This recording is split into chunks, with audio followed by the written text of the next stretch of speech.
America leads the world in medicine development. It matters. We get new medicines first, nearly 3 years faster. 5 million Americans go to work because we make medicines here at home. And not relying on other countries keeps us safe. But China is racing to overtake us. Will we let them, or will we choose to stay ahead? When America leads, America cures. Let's tell Washington to keep us in the lead. Learn how at americacures.com. Paid for by Pharma. Spring is here, and there's a whole new way to chai at Starbucks that's made perfect for you. Choose your sweetness, dial it up, or keep things light. Add a touch of pistachio, a hint of strawberry, or vanilla, or make it a spring classic with lavender. Because this season, there's endless ways to chai at Starbucks. Welcome to the Big Suey, presented by DraftKings. Why are you listening to this show? The podcast that seems very similar to the other Dan Le Batard podcast. I'm sorry, I'm not going to apologize for that. In fact, the only difference seems to be this imaging. I have been tempted in restaurants just walking past tables to grab somebody's fries that if they're just there. That hasn't happened to you guys? I've done it. And now, here's the marching man to nowhere, Fat Face, and the habitual liar. This episode of the Dan Le Batard Show is presented by DraftKings. DraftKings! Yeah. The crown is yours. The people in video have found that mendality is indeed a word, and I have Mamba mendality from misspeaking. I require trauma therapy from a company called Mendality. The Mamba mendality, it's totally different. It sounds so much weaker than Mamba mentality to just change the T to a D. I feel like you're doing more damage to me there than we did to the Wizards when we changed their Wizard W to an L and made them the Lizards. David Samson is with us. Hopefully he will be with us on Sunday as we plan an Oscar and Selection Sunday party. And I want to ask the group here with kids before we get to David Samson. So Tony, Mike, and Chris, Roy had to depart. He has an emergency to attend to. But when you have kids, what kind of notice do I have to give you to get you out of town? Because Adnan Virk is complaining that we only gave him 11 days notice, and 11 days for us is a miracle. Like, that is unbelievable. It's like a year. Like, we had a year to know when the Oscars were and when Selection Sunday was, but for us to give people 11 days notice on anything here is a miracle. What's the proper amount of notice to give somebody who has 4 kids so that you can get them down here to Miami? I feel like the older they are, the quicker turnaround you can kind of go, right? Like, my daughter's 14 months, but Mike's daughter's probably 5 or 6. So it's like a little bit of an easier kind of thing where you can be like, all right, Juliet, you're going to go do X, Y, and Z. For me, for my daughter, it's like, you're 14 months. You can't even walk. What do we do here? So I need a little extra buffer of a time. But 11 days, Dan, I could come back 3 times in 11 days. So that is enough time, you guys? Because Adnan's complaining about it. Adnan's saying he can't be down here because we didn't give him enough notice. I mean, yeah, we'd all agree, but culturally we have a problem with this. Like, 11 seems like a lot of time for us, as you mentioned. David, what are your thoughts here? I think that you have to plan things more than 10 days in advance because it's not just about, remember, he's got a lot of other stuff on the schedule, a lot of places to be. It's not about kid coverage necessarily, but getting flights. And I don't know why he'd be bringing his kids. It's not a vacation, it's for work. But maybe it's the weather, I guess, but it doesn't matter. I think 11 days should have been enough for Oscars, but for a general sort of coverage down there, you need more than 11 days.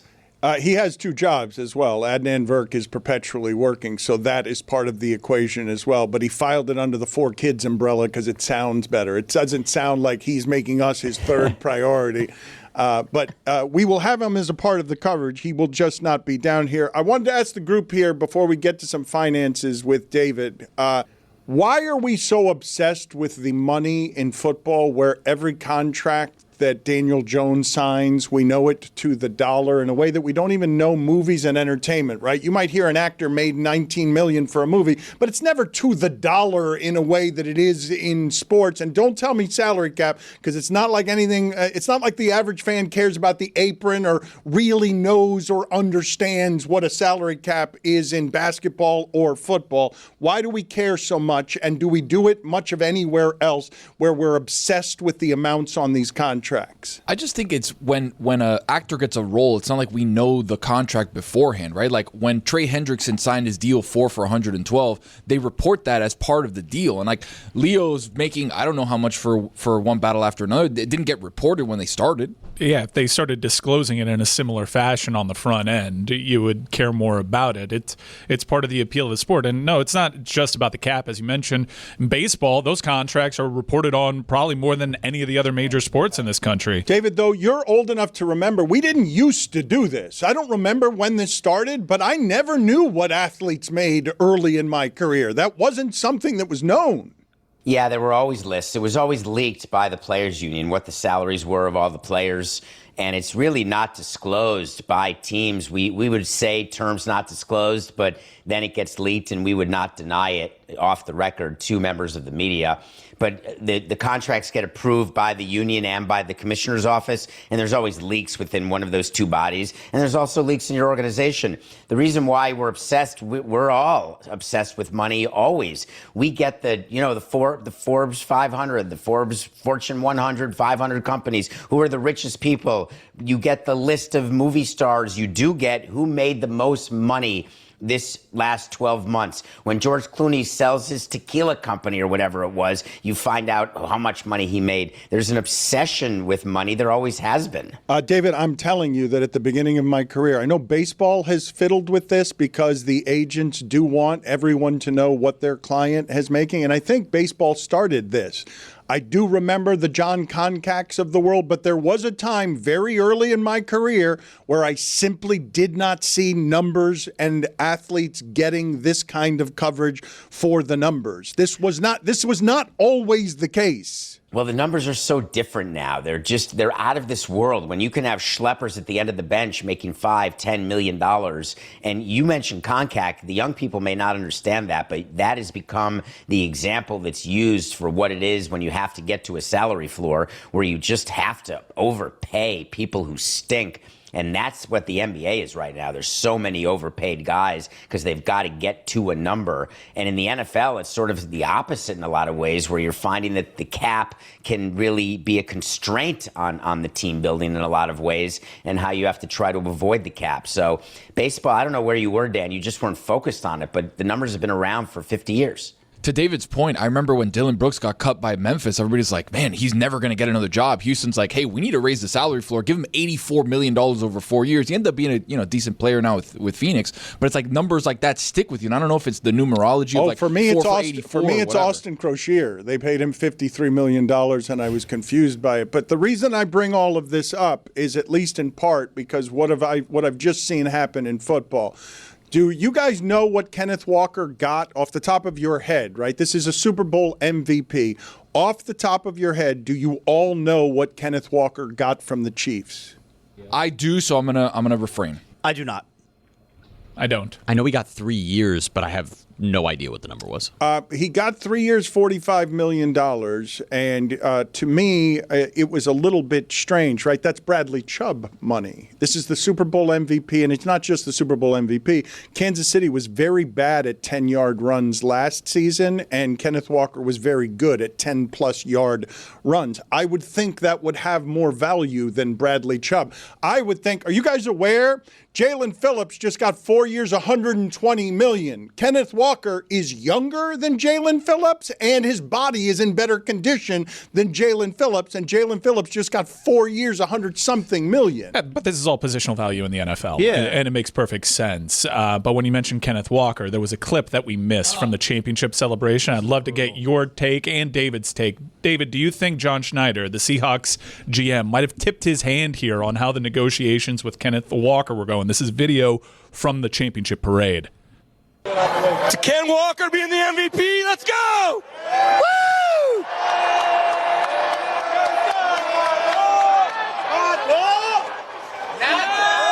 tried negotiating with me 5 minutes ago. It was really weird. Anyway, hey, MVP. That's Kenneth Walker right next to him, staring off into the distance, haunted and hollow. Yeah, and it's good to see what Stugotz is up to. He wants me to give him money. Anyway. Stugotz would have done all of this, including the awkward left hand of, you know what I've got in my holster? An MVP chant to knock off this awkwardness. One more time, because Kenneth Walker's shaking his head the entire time. Just lock into Kenneth Walker. Looks so much like Stugotz. To Ken Walker being the MVP, let's go! Woo!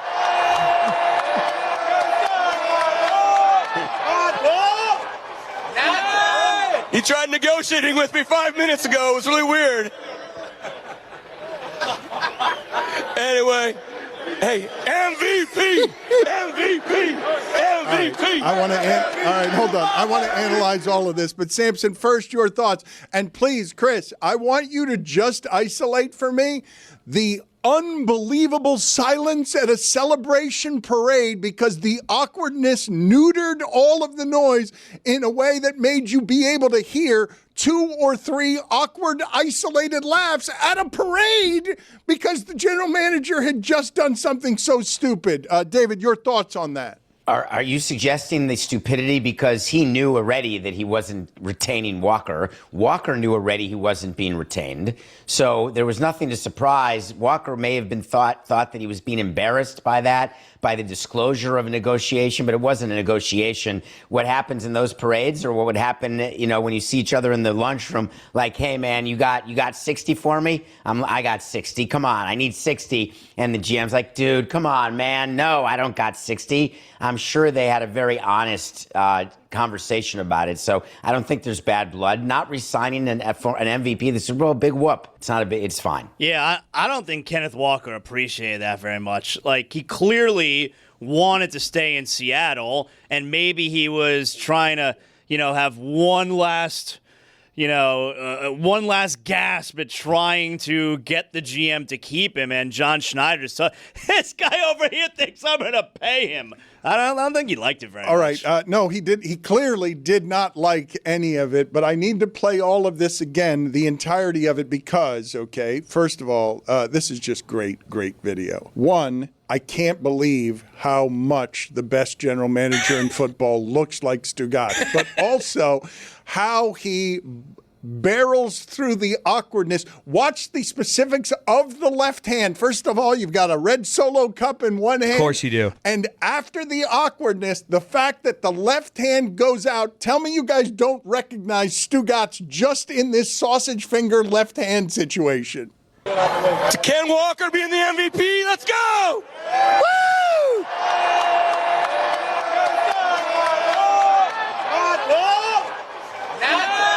He tried negotiating with me 5 minutes ago. It was really weird. Anyway, hey, MVP.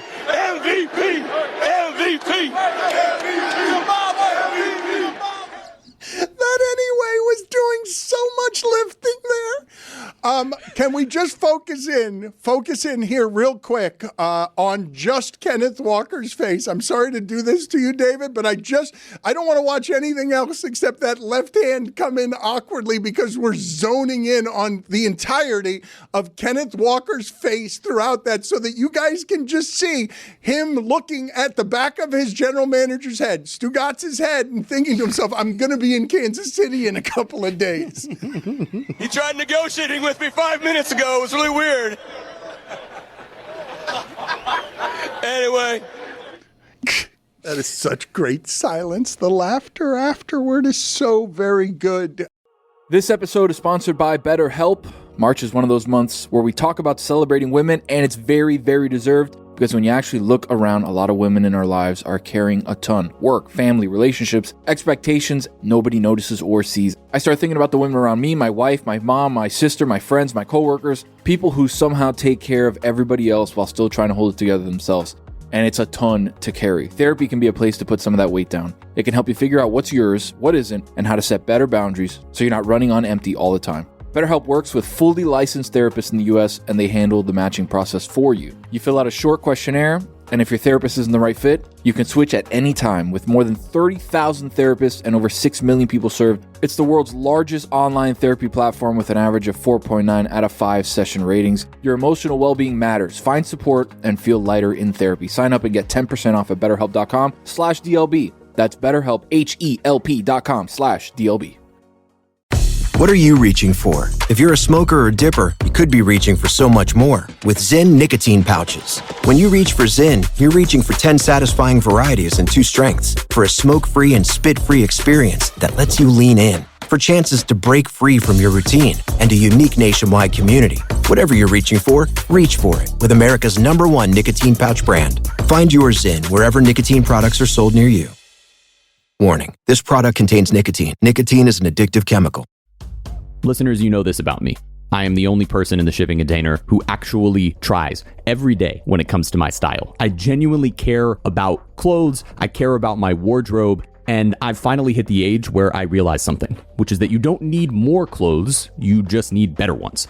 A thoughtfully built wardrobe comes down to pieces that mix well and last. And that's where Quince shines, with their premium fabrics, considered design, everyday essentials that feel effortless season to season. And I'm telling you this because actively, as I speak to you right now, I am currently wearing one of my favorite Quince pieces, which is my Mongolian cashmere hoodie. And I'm talking to you about their lightweight cashmere sweaters, their short sleeve Mongolian cashmere polos, linen shorts, and tees in 100% Pima cotton. These are the pieces that actually make your wardrobe work.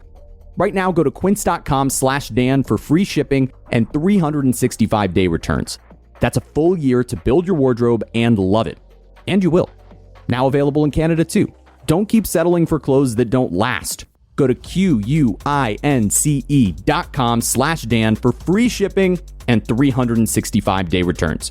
Quince.com/Dan. Dan Le Batard. Tatas. Stugotz. Tatas. This is the Dan Le Batard Show with the Stugotz.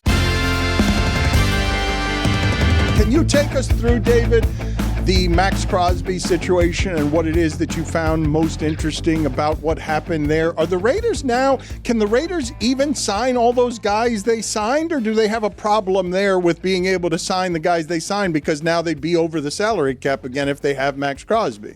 Well, there were certainly announcements made, but it's unclear whether or not there were actual agreements signed and whether the players that the Raiders purportedly signed are part of their roster. You're not officially on a team until you're entered into the computer where you are added to the roster of that team, and that's when you start with all the cap calculations, etc. What surprised me was DaCosta coming out and saying he was gutted. Well, guess what? It was your decision. You failed him.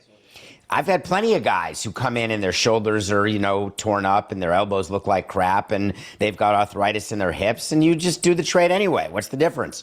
He was in charge of that, and so you can't both be gutted and deny the trade. You could say that they were embarrassed. Maybe they realized they gave up too much, and once they lost their center and they lost 2 first-round picks, they were like, well, maybe we can pivot to Hendrickson. They chose to do that, but then don't say you're gutted.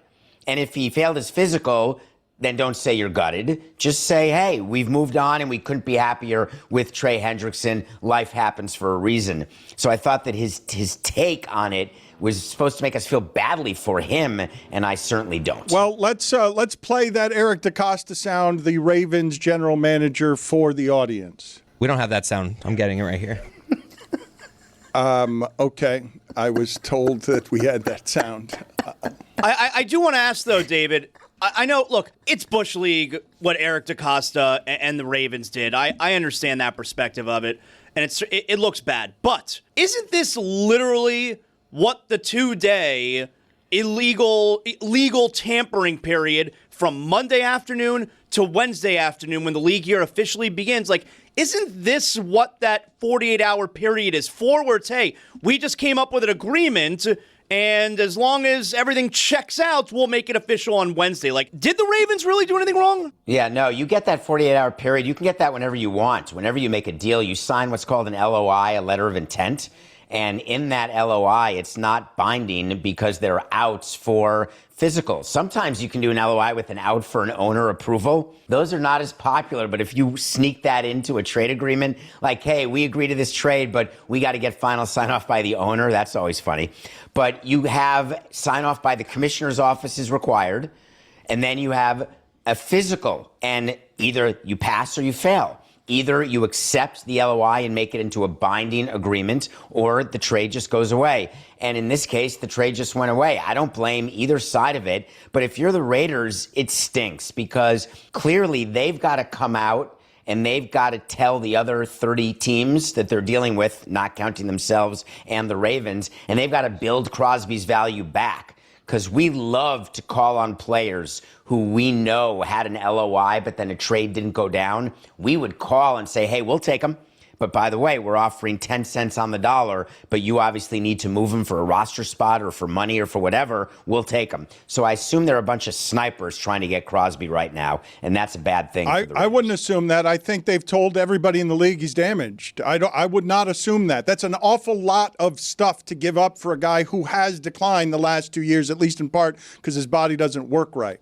That's what a sniper is. That means you offer less. There's no 2 first-round picks out there right now for Crosby. The sniper comes in and says, I'll give you a 4th rounder and a conditional 2nd rounder because if you got to move them, you got to move them. And then that could be the makings of a deal, at which point the Raiders are like, this is ridiculous. I'm not going to trade him at his low like this. That's the risk you take when you enter into a trade agreement pending a physical, is that the quality and the value of your asset will decrease. So the Raiders apparently have told all of their free agents who they've come to agree to terms with, they've told all of them, we're still honoring these deals. We do have the money. So apparently they are going to be able to afford them. But like David, Max Crosby late last night put out a tweet saying everything happens for a reason. Believe nothing you hear and half of what you see. I'm a Raider. I'm back. Run that shit. And it's a gif of The Undertaker being born again, coming out of a casket. Does that mean, did the Raiders then tell him, okay, we're definitely not trading you? Why would he put that out? Boy, I would hope they wouldn't say that to him, because that's probably not true. So you would never tell a player that you're not going to trade him, because everybody's likely to get traded, or certainly possible. There could be, if someone else, let me say this, if another team pulls up with 2 first-rounders, you can bet that Crosby is gone immediately. So I would assume the Raiders wouldn't be that stupid, but again, you just never know. But for Crosby, it's a tough position. You don't want to feel as though you're not valued by a team, which is, he went to Baltimore, folks. He was introduced by them. He did a whole thing publicly about how much he enjoyed the Raiders, but now he's all about Baltimore, bringing a championship to Baltimore, and now he's got to, sit on it and get back to Vegas. It's just a sucky situation for players, but it's part of the business. Dave, in that situation where he obviously had a knee surgery in January, so it's pretty recent, the doctors know kind of what the deal is. It wasn't a major structural damage. It was repairing a meniscus. That's kind of an everyday situation. But when they fail the physical like that, don't you figure there's got to be something else in that they saw? I know the Raiders at the end of last year wanted him to be out of games, and he would show him shooting a basketball, being I'm fine, there's nothing wrong with me, and they got in trouble with kind of circumventing what the rules are a little bit. But the doctors know what's going on, right? Yeah, there's a possibility that there was a trial balloon of this trade, and all of a sudden the press was so negative that they lost their center and 2 first-round picks that the Ravens decided, forget it, I'm going to back off this trade because I overpaid. That's possible. The other possibility is that they looked at Crosby's films and saw something worse than his knee that maybe the Raiders had not focused on. That's possible. But what's more likely is that he was exactly as advertised. There was one set of medicals that got exchanged. They look at the films. I think they knew. Let me say this. There's not a player we ever acquired, even Henderson Alvarez, who when we got him from Toronto, we looked at him and we were like, oh, that's worse than we thought. Damn it. What are we going to do with him? So that you see that once in a while. But I wouldn't say that there's an MRI that you get and you look and you say, oh my God, his elbow ligament is totally off the frickin' bone, and it was never talked about between the trainers. That really doesn't happen. Can you guys put up on the poll for me, please, Juju? Do you circumvent circumvent anything other than rules? Like, when you use the verb circumvent, is it used for anything other than rules? I also want you guys to put on the screen, before we play the entirety of the video, the look of a very scared Eric DeCosta. You guys tell me whether the Ravens general manager here looks frightened to you as you see he's got to answer questions about doing business poorly with the Raiders. Go ahead and cue that sound.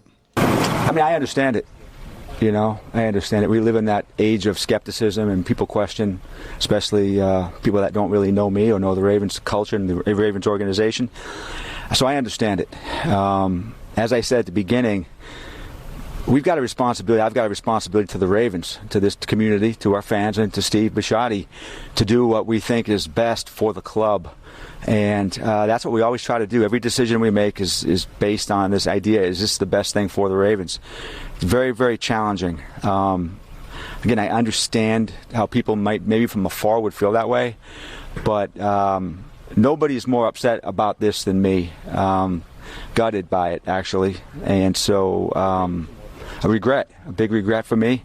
But we will move on as a football team, and I think there's many, many opportunities for us to grow as a team, to become a better team, to build a roster. I don't know. I think the Raiders are more upset. Me too. Is he upset, though, because he looks like a dirty businessman in public? Because what the Raiders sent out might as well have said, hey, Ravens, go bleep yourself. We'll have no further comment. Like, hey, the Ravens did us dirty. That was unbelievably dirty. That guy's an asshole. We have no further comment. Like, that's what the comment read like, even though it was, sanitized. It's why I believe, Dan, that there could be something else going on, that it could have been from a PR standpoint that the owner may have called up DeCosta and said, dude, 2 first-rounders and now we lost our center? It looks like that's the worst trade in the history of trades. So there is a possibility that is the reason, and then you can always blame it on medical concerns, because that's like saying your back hurts. No one can prove that it doesn't, and you can just get away with having a bad back even when your back is fine. So you can get away with saying no trade because of medical concerns, and the truth is it was no trade because you were getting your ass kicked in PR. David, weren't you part of one of these trades where someone was sent back, Colin Ray with the Padres? Like, what was the deal when that happened? There was an injury when he was pitching. Couple times, right? Wasn't Mike Hampton something similar? Well, no, Mike Hampton just wouldn't be a Marlin. He just did not want to. He didn't want to come to the Marlins. School systems in Colorado. That's why he signed with Colorado, but when we wanted to trade for him, he wouldn't come here because he wanted to win a championship. And to do that, he had to go to Atlanta. And the irony is we won the championship, Atlanta didn't. He and I had a funny talk about that recently. But yeah, Colin Ray, that's a crazy one. That would be the equivalent of Max Crosby coming to the Ravens, playing a game with the Ravens in week 1, and then all of a sudden getting hurt. And then the league steps in and says, hold on a second, something weird happened, and Max Crosby gets sent back to the Raiders after playing a game with the Ravens. Only a few of you may remember Colin Ray pitched a game for the Marlins. Do you guys think you can get a Crosby Ravens jersey? Because I imagine that would have some worth if we were able to get if I were a Ravens, if I was Stavi, I would go to the games in a Crosby Ravens jersey. Because of how close that was to happening. Do you think you can actually get one? Well, I bet Juju will have one on today. You can get one made, but do you think the Ravens had any made, I guess is what do you think you could get it through the Ravens? No. You don't need to make up during an off season unless they were doing a press conference jersey avail where they unveil the jersey, like when you shake hands and hold up the jersey. Unless that had been planned, there'd be no reason for the clubby to make up the official jersey because they're off season. Something that I cannot help but notice, David, the World Baseball Classic is so wonderfully, colorfully Hispanic that Juan Soto is doing home run trots that I've never seen him do in Washington and New York, because he's surrounded by such a frenzy in the stands. Yesterday here locally, and it's as good as the stadium that you built, David, has ever felt in terms of press box shaking and just overrun by Latin people. Listen to just some of the ambient sound and watch Soto run the bases here where he's pointing at the sky and just really enjoying the flourish of all this.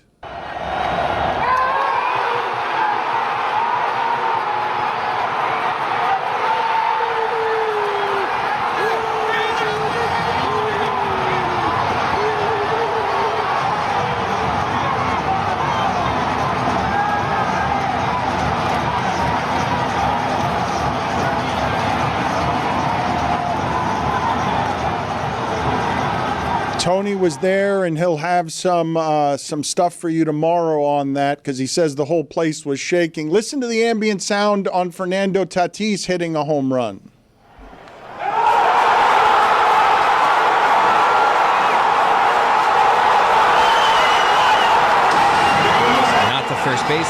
Not the first base yet, and now he's at first base. Never got there, actually. He's still walking around. It was some of the most incredible baseball. The vibes were so high, and every time that somebody would come up to bat and you'd hear the crack of the bat, the place would explode. You couldn't even hear after a certain point. And you would watch the guy's bat flip 45 feet in the air. Soto threw his bat basically to the dugout. Tatis was incredible. Soto was incredible. Vladdy was incredible. Like, everybody was so hyped. Tony and I were at the Budweiser bar out in left field watching from there during the inning where Ketel Marte and then later on Vlad Guerrero Jr. ends up hitting a home run. And when Guerrero Jr. hit the homer, not only is the entire area exploding, people throwing their hats, dancing with each other, but also as Vladdy crosses home plate, and I couldn't see exactly which two players it was from where we were, one player hops on another player's back and he sprints down the first base line with the piggyback going on. It was insane. The energy level and the noise was amazing, David. I'm so happy that you guys enjoyed that. Oof.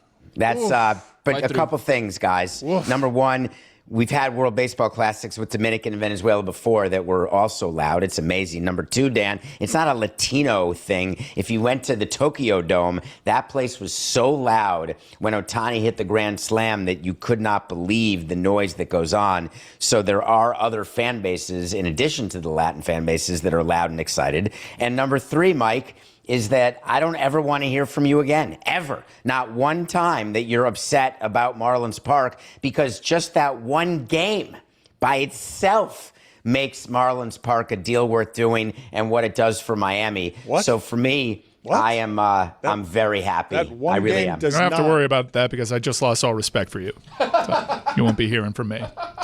How does that one game... Did not watch Devin Hester's kickoff return, pal? How does that one game make that stadium worth it? Jeremy couldn't get home because he couldn't get an Uber in the it was a nightmare. In what that neighborhood is after games, because you promised us an economy would build around that stadium, and all there is that one stupid Wendy's. Wait, I'm very sorry. It's totally easy, the ingress and egress out of Dolphin Stadium. That is a piece of cake. And the AAA after a game, don't worry, Biscayne moves like Jell-O through the river. Give me a break. Now do Amerant Bank Arena on Sunrise. I know, I love that one. There's so many exits for that one. There's 360 degrees worth of exits, but you're in the Everglades, so there's that. Just as someone that's taken ride shares from all of these sporting venues locally, I went to the Winter Classic at that ballpark. Easily the worst experience of them all, like by triple. I'm sorry. In sports, championships aren't won alone. They're won with the right people around you. That's exactly what Intuit TurboTax brings to taxes. With TurboTax Expert Full Service, match with a dedicated tax expert who handles your taxes from start to finish. The experience is seamless. Start in person, finish online, move between both whenever needed.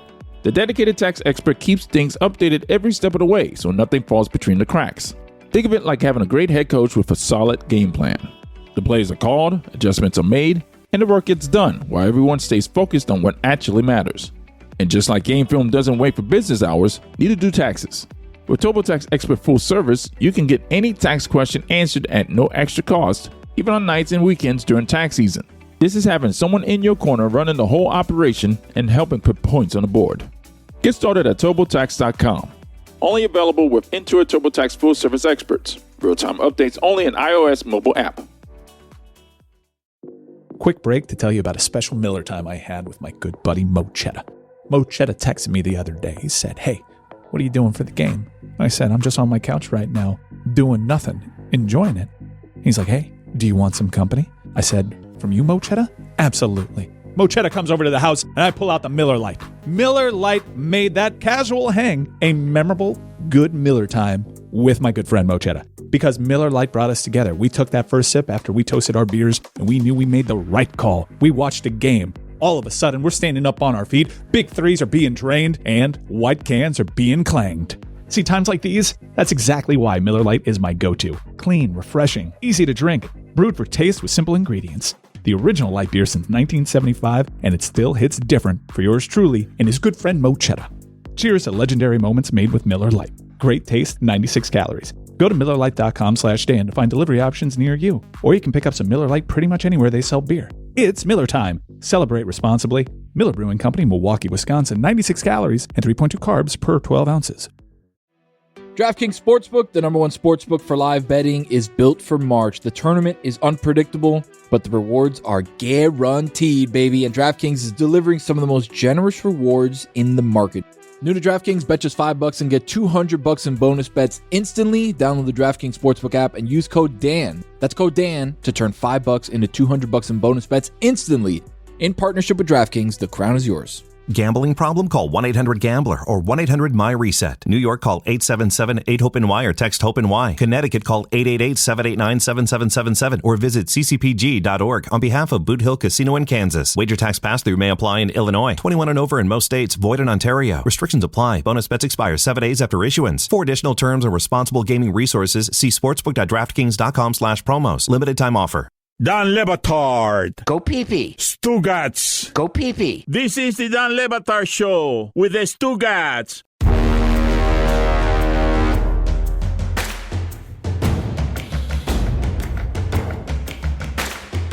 There were more people there last night than the World Baseball Classic final in 2023 and the Winter Classic.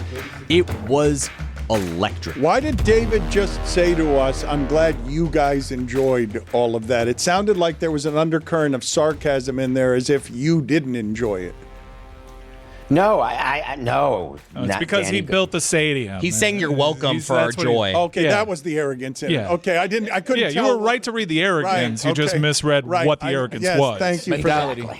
Thank you you. need the inner voice there, Mike. I thought that David would have some commentary on Mark DeRosa. The Italians bailed out the United States. I wanted to get with you guys on what you regard, we did a little bit of this yesterday, as the worst mistake you've ever seen someone in the position of Mark DeRosa make. Because I believe that if Mexico had beaten Italy to knock the United States out of that this would have been an all-time mistake that people would have remembered and associated with Mark DeRosa's name for the rest of time, even above his Major League Baseball career. But because Italy beat Mexico, it's going to be a footnote and an afterthought, and it's not going to go down as an all-time mental error from a manager thinking the United States had already advanced before they had actually advanced. I mean, these are the rules of the tournament. Maybe Dave has some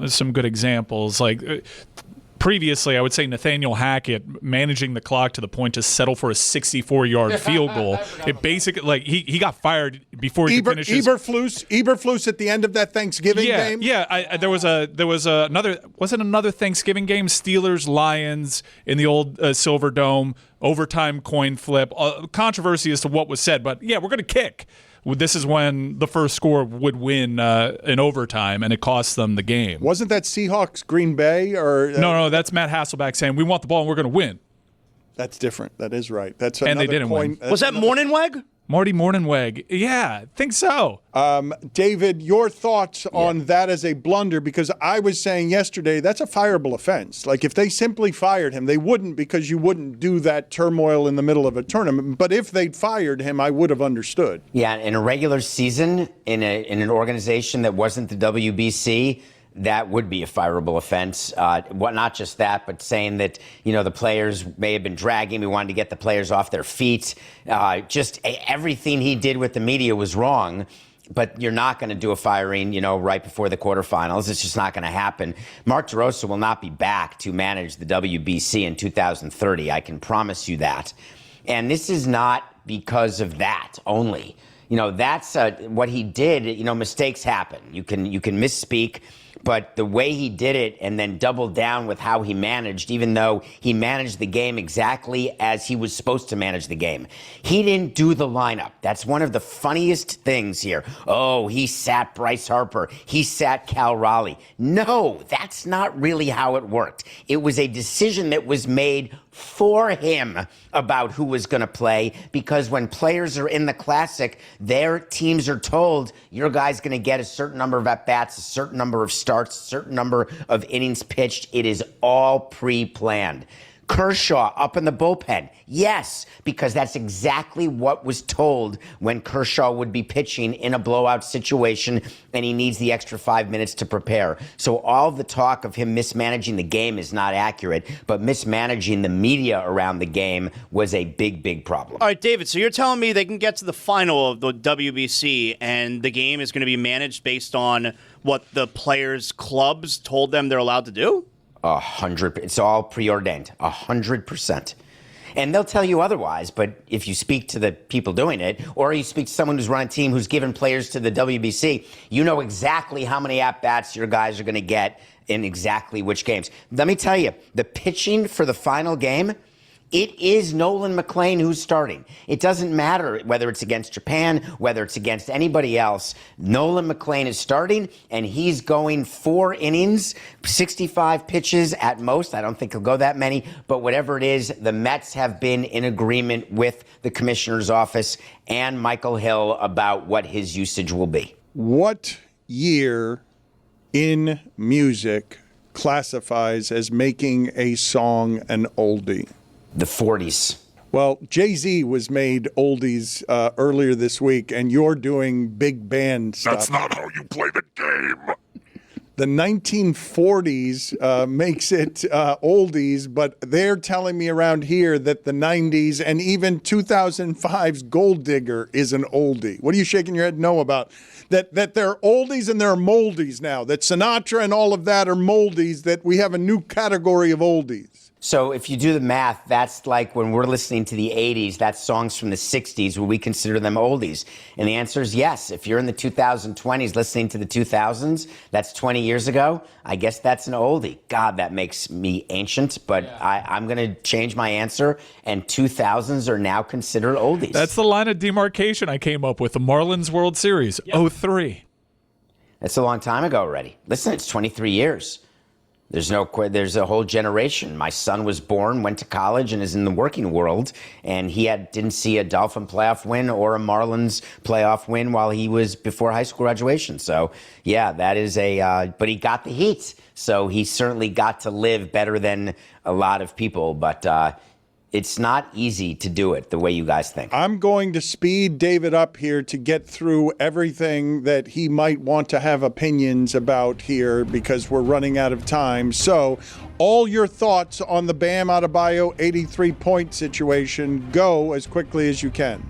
In 16 months, no one will remember anything about what he did other than he scored 83. And to not do it because Kobe has 81, give me a break. If you could do it, do it. If he could have gotten 101, I would have loved it. I'm so happy that he did it. It was ugly for sure, but loved it. Oscars week is upon us. We're hoping to have a watch party with you and Adnan on Sunday that combines that and Selection Sunday. Your thoughts, quick as you can be, on the Oscars. I know you have a lot of them. People are going to make it a race issue if Sinners doesn't win Best Picture or Coogler doesn't win Best Director, and that's not really what it is. Michael B. Jordan has a really good chance, if not a definite chance, to win Best Actor. There's going to be some locks, but also some surprises come the show Sunday night. What's the movie that you're reviewing for us this week? I needed more time for this one. I did it, Dan. I watched Melania. Did you? I saw 5 times. I could not believe when I saw the trailer for it how stupid it was, and I can't believe how empty her relationship is with Donald Trump. Empty. Even knowing, as people mock it, I can't believe it. I can't. That they showed video proof. David, I haven't seen the movie, but you tell me whether it reflected or not how totally empty their relationship is. Where he's been elected president in a landslide, she hasn't watched it. Like, she hasn't watched his speech. She has, like, it's nothing wrong with that. It's unbelievable to think that you would be this distant from your husband. Well, does Valerie watch every show you do? She would if I was named president of the United States. She'd be watching. Good point, Dave. She'd be watching that night. I don't think so. It's got an 11 on Rotten Tomatoes, but a 98. 11 from the critics. Audience love it. A 98 from the audience. It is the worst documentary I've ever seen. Where'd you come from? It doesn't teach anything, but B, it's embarrassing. All I kept thinking about is I cannot believe that anyone put their name to this only to be that close to power and to be a part of it the way Amazon was. I was just shocked by it. There's no way that a film executive watched this and said, oh, that's a really good edit. This is a good 104 minutes. I'm just not buying it because no one could watch that and say it's interesting. You don't learn one thing. You don't get any insight into anything. All the things that have to happen for a documentary, not one of them happened in this one, but I was staggered by it. It was sad, but I had to watch it. Watch it, that's my Maybe gimmick. that's the point. I got caught up in the excitement. I would love a bunch of Zagakis to argue against each other at some point because you guys were just get them to fight. Stunned by. We got something that works. Get it to fight. You guys were that stunned by Zaslow breaking out a Zagaki none of us had ever heard before. David, I don't know if you have seen this story, but it's a bit magical, okay? Obviously, turn that music down. Thank you. Obviously, you find that at present moment, even MAGA is turning against Trump, and what it takes is war and pedophilia to finally make that happen. The most extreme of the things. It's not a war. But also... Even though it is, and we keep saying it is, it's not. Critical strike mission. Epic Fury. It's Epic Fury, but it's not. He told this story of how it was named Epic Fury, and this is like a direct quote. I was kind of falling asleep. They had a bunch of names, and then I saw Epic Fury. Yeah, that's about how we thought it went, Mr. President. And so there is some stuff here that is hugely serious, but something funny that has happened here, and I have seen the late night shows have fun with this, and I couldn't stop watching the absurdity of what I'm about to show you. The backstory on this is that Donald Trump has taken to giving dress shoes to some of the people in his totally incompetent and corrupt cabinet. And he gives them dress shoes, but he guesses their shoe size. He does not ask them their shoe size. So Really? Yes. Well, watch this, because this was stunning to see this, even though it shouldn't be. And so his lackeys and the incompetents are afraid to not wear the shoes that he has given them. So this is what happens to Marco Rubio. He looks like you did when you were 6 and you put on your dad's shoes. Like when you tried to go into your dad's closet and it looks like these are uncomfortable to walk in because there's so much space behind the heel. It's remarkably stupid and totally on brand. So everyone in his cabinet, Donald Trump apparently loves this brand of shoe, and it's an affordable shoe. It's like... It's $145 from Floorshine. Yeah, and I think I actually think something else is at play here. I don't think he just guesses their sizes. I think it's very difficult for Donald Trump to fit his gout foot into a dress shoe. And that shoe is very wide at the ankle. And he's like, this shoe is amazing. And normal ankles look like that in the shoe. He hasn't pieced together that he loves the shoe so much because it's the only dress shoe that doesn't cut off circulation to his gout foot. Zaz, you know about that gout foot? I had gout. You're surprised by what we're showing you here, David? I'm just laughing because don't all NBA coaches on the bench wear the same shoes? I'd have to go back and look at a bench. I know they dress the same, but I think they may wear the same shoes. And it's possible that you buy shoes that have a little more space when you wear thicker socks versus thin socks. Out of all the things that we should be criticizing about the administration, and there's so many that I can't list them all. I wanted David, I wanted a light, funny one. I didn't want to do war and pedophilia again. I guess core inflation, although 5-year low. Core inflation when you take out like the things that everybody uses. But he's kind of like a Batman villain, not just because he's evil, but because he makes people dress like him. Like Mar-a-Lago face is basically Joker cosmetics from Batman 1989. I love the thought of someone's narcissism requiring other people to look like them, because my narcissism is the other way. I'm happy if people do not look like me or dress like me. I don't want that sort of comparator. I don't think you got to worry about that one, pal. Business on the top, party on the bottom. Pal. Yeah. See you later, David. Ooh, a pal off. We had a pal off there. Yeah, let me get this sequence blazer. Try to ignore and the shirt that Cam wore on Modern Family. Try to ignore that when Inter Miami was at the White House, they were saying that Donald Trump smelled bad. Shot clocks, big shots, upsets, aces. TGL playoffs are here. First, Atlanta Drive starts their repeat run against Los Angeles Golf Club. Then, Rory's Boston Common Golf and Tiger's Jupiter Links face off in their playoff debuts. Who will advance? Keep up. It's playoffs. Tune in Tuesday, March 17th at 6:30 p.m. and 9 p.m. only on ESPN and the ESPN app.